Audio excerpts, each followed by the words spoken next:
আমার ভাইয়েরা, হযরত বেলাল ইবনে হযরত বেলাল রাদিয়াল্লাহু তাআলা আনহু উমাইয়া বিন খালফের গোলাম ছিলেন।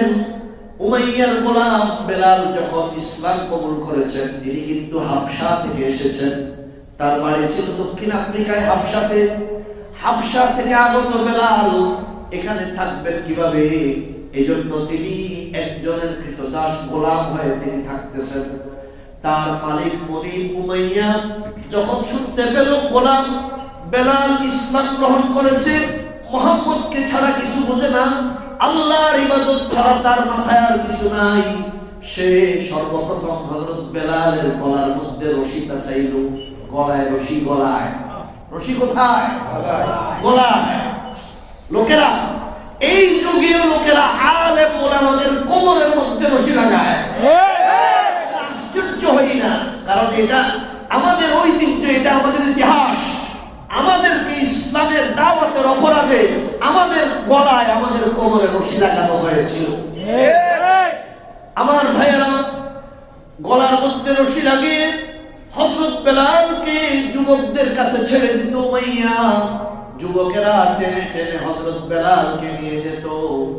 ভর দুপুরে সৌদি আরবের মরুভূমির উত্তপ্ত বালুকণা, যেখানে এমন প্রচন্ড গরম, স্বাভাবিক রোদের মধ্যে যদি আপনি হাত বের করে দেন, রোদের উত্তাপে হাতের মধ্যে ফোসকা ফুটে যাবে। এই রকমের উত্তপ্ত গরম পড়ে, রোদ পড়ে, সেই বালুকণাগুলো এক একটা বালুকণা এক একটা আগুনের কয়লা হয়ে আছে। সেই আগুনের কয়লার মধ্যে নিয়ে হযরত বেলালকে হাত বেঁধে পা বেঁধে বসিয়ে রাখত। ভর দুপুরে হযরত বেলালকে নিয়ে ছোট ছোট বাচ্চারা দূর থেকে ছোট ছোট পাথর মারত আর বলতো, ডেকে ডেকে বলতো, উতরুক মুহাম্মদ ইকফির বিল্লাহ, মুহাম্মদকে ছাড়ো, আল্লাহকে অস্বীকার করো। হযরত বেলাল ডাক দিয়ে বলতেন, লা নাতুরুকু আবাদা, আমি জান যেতে পারে, মুহাম্মদকে আমি ছাড়তে পারবো না। সুবহানাল্লাহ। আমার ভাইয়েরা, এবার কয়েকদিন এভাবে করার পরে যখন দেখলো বেলালকে তার অবস্থান থেকে ফেরানো যায় না, এবার সিদ্ধান্ত করলো, না, আজকে ভর দুপুরে তীব্র রোদের মধ্যে বেলালকে শুইয়ে দাও। আমার ভাইয়েরা, প্রচন্ড গরমে পাথরগুলো, বালুকণাগুলো যখন আগুনের কয়লার মতো হয়ে আছে, সেই আগুনের কয়লার মতো গায়ের এর মধ্যে হযরত বেলালকে গায়ের সমস্ত কাপড় খুলে খালি গায়ে যখন শুইয়ে দিত, মনে হতো যেন উত্তপ্ত কড়াইয়ের মধ্যে জীবন্ত মানুষটাকে দিয়ে দিয়েছে। এই রকমের এক কষ্টের পরিস্থিতিতে হযরত বেলালকে শুইয়ে দিয়ে বুকের উপরে প্রচন্ড এক পাথরের টুকরা, যে পাথর চারজনে চারদিক থেকে ধরে এনে উঠানো লাগতো, এত বড় পাথর এনে হযরত বেলালের বুকের উপরে চাপা দিত। আর উমাইয়া হযরত বেলালের ঘাড়ের উপরে, মাথার উপরে পা রেখে চাপ দিয়ে ডাক দিয়ে বলতো, বেলাল উতরুক মুহাম্মদ, মুহাম্মদকে ছাড়ো, উকফুর বিল্লাহ, আল্লাহকে ত্যাগ করো। হযরত বেলাল শুধু একটা শব্দ জবাব দিতেন, আহাদুন আহাদ, আহাদুন আহাদ, আহাদুন আহাদ। আমার ভাইয়েরা, হযরত বেলাল বলতেন, আমি মুহাম্মদকে ছাড়তে পারবো না, শুধুমাত্র এক আল্লাহর উপরে অটল থাকবো, আল্লাহ ছাড়া আমাকে রক্ষাকারী কেউ নাই। কিতাবের মধ্যে আছে, হযরত বেলালকে যখন লোকেরা এরকম করে শুইয়ে দিত, আল্লাহ রাব্বুল আলামিন হযরত জিবরাইলকে দিয়ে বেলালের মাথার উপরে আসমান থেকে ছায়া দান করতেন। সুবহানাল্লাহ। আমার ভাইয়েরা, হযরত আম্মার ইবনে ইয়াসির এরপরে হযরত বেলালের এইরকম অত্যাচার এবং নির্যাতনের অবস্থা দেখে শেষ একদিন এরকম জুলুম যখন চলতেছিল, হযরত আবু বকর রাদিয়াল্লাহু তাআলা তিনি একটা দোকান করতেন, তার একটা দোকান ছিল, দোকানটা পূর্ণ বিক্রি করে দিয়েছেন। ওই বিক্রি লব্ধ টাকা নিয়ে আল্লাহর নবীর কাছে আসতেছিলেন টাকাগুলো নবীকে দেওয়ার জন্য। কিন্তু পথিমধ্যে দেখতে পেলেন বেলালের উপরে এমন অত্যাচার চলতেছে। তখন তিনি উমাইয়াকে ডাক দিলেন, বললেন, তোমার এই গোলামকে আজাদ করতে তুমি কি চাও? সে বলল, 500 রূপ্য, 500 রূপ্য দান করতে হবে। সাধারণ একজন গোলামের তখন মূল্য ছিল মাত্র 5 বা 10 রূপা, সেখানে সে 500 রূপা দাবি করলো। হযরত আবু বকর বললেন, নাও, আমার কাছে 1000 রূপ্য আছে, আমি সেখান থেকে 500 রূপা তোমাকে দিলাম, বেলালকে ছেড়ে দাও। হযরত আবু বকর তার নিজের টাকা খরচ করে হযরত বেলালকে সেখান থেকে আজাদ করে নিয়ে আসলেন।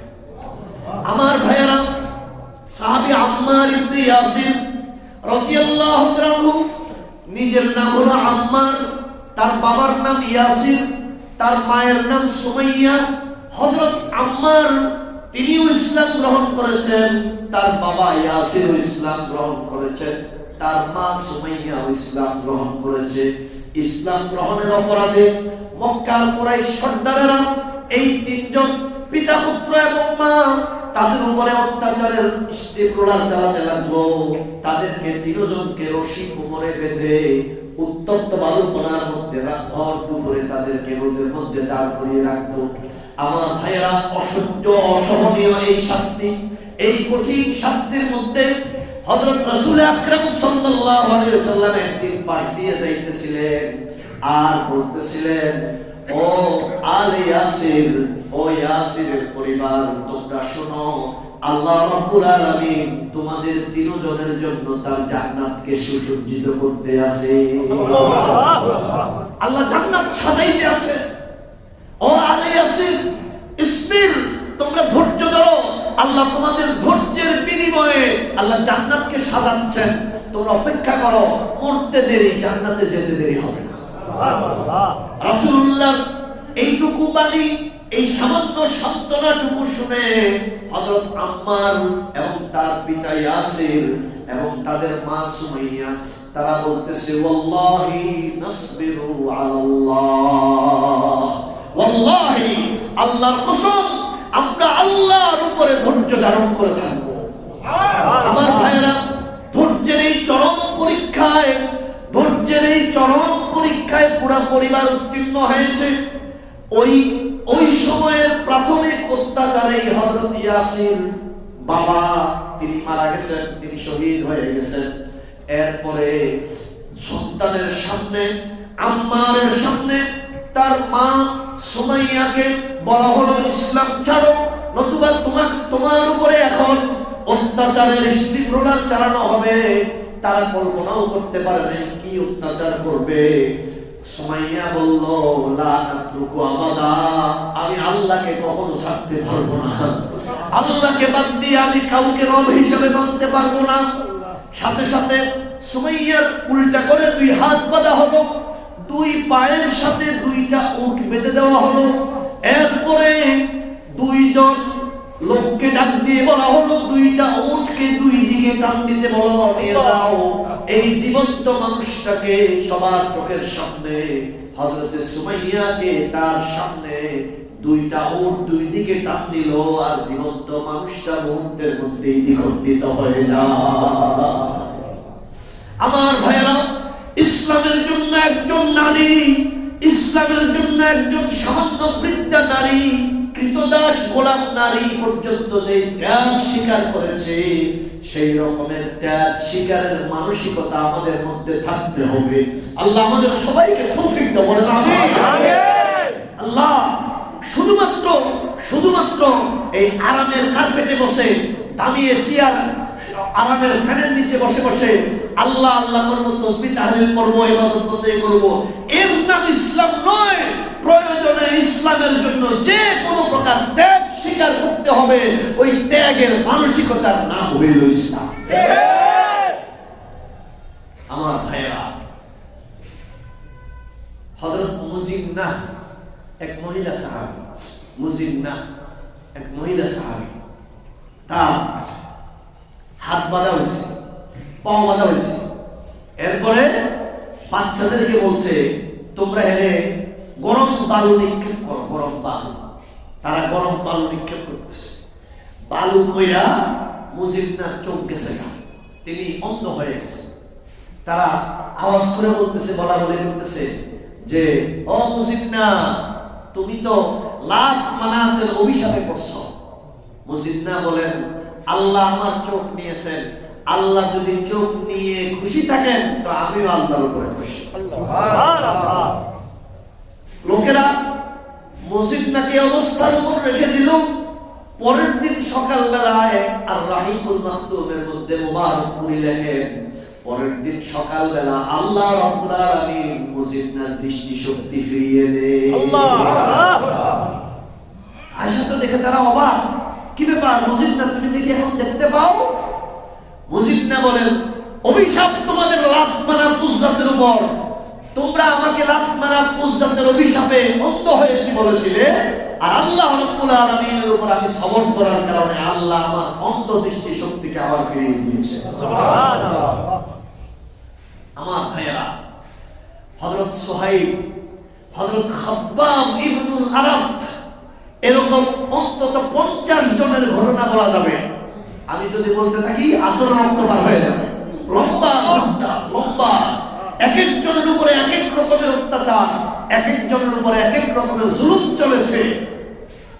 কারো চরিত্রে কালিমা লেপন করা হয়েছে, কাউকে শারীরিকভাবে আঘাত করা হয়েছে, কাউকে জুলুম করা হয়েছে, কাউকে বেঁধে রাখা হয়েছে, কাউকে খাওয়া দাওয়া বন্ধ করে দেওয়া হয়েছে, কাউকে আপনার শরীরে আঘাত করে শরীর আঘাতে পরিপূর্ণ করে দেওয়া হয়েছে।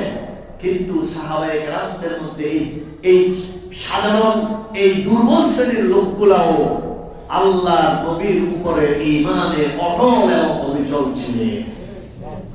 আমাদেরকেও এই ঘটনা থেকে, আমি আবার বলছি, এই সমস্ত ঘটনাগুলি থেকে আমরা শিখতে পাই দ্বীনের পথে, ইসলামের পথে আমাদেরকেও ত্যাগের মানসিকতা নিয়ে থাকতে হবে। শুধু ভোগের মানসিকতা নয়, আমাদেরকেও প্রয়োজনে ত্যাগের মানসিকতা নিয়ে থাকতে হবে। আল্লাহ আমাদের সবাইকে সবরের সাথে বাকি জিন্দেগি কাটানোর তৌফিক দিন। আমিন। আল্লাহ আমাদেরকে নবীজির মক্কি জিন্দেগি থেকে এবং সাহাবায়ে কেরাম যে মক্কার জিন্দেগিতে ইসলামের কারণে, ঈমান আনয়নের কারণে যে সকল কুরবানি এবং কষ্টের সম্মুখীন হয়েছিলেন, এই সকল কষ্ট থেকে শিক্ষা হাসিল করে ঈমানের উপরে, ইসলামের উপরে অটল অবিচল থাকার তৌফিক দান করুন। আমিন। দুনিয়ার যত লাভ, লোভ, দুনিয়ার যত আকর্ষণ, দুনিয়ার যত মোহ আমাদেরকে দেওয়া হোক, ইসলাম ছাড়বো না, ইসলাম ছাড়বো না। কারণ আমার চরম ও পরম ঠিকানা একমাত্র ইসলাম। বলেন আমার পরম ঠিকানা কোথায়? ইসলামে। আমি যদি ইসলাম ছাড়া হিরো হয়ে যাই তো আমার এই হিরো মূলত জিরো। আমি যদি ইসলাম বাদ দিয়ে হিরো হয়ে যাই তো আমার এই হিরো মূলত জিরো। কিন্তু আমাকে ছাড়া ইসলাম যদি পূর্ণ হয়ে যায়, আমাকে ছাড়া ইসলাম যদি সামনে এগিয়ে যায়, আমি তাহলে কপাল মুক্ত হয়ে পিছনে পড়ে থাকবো।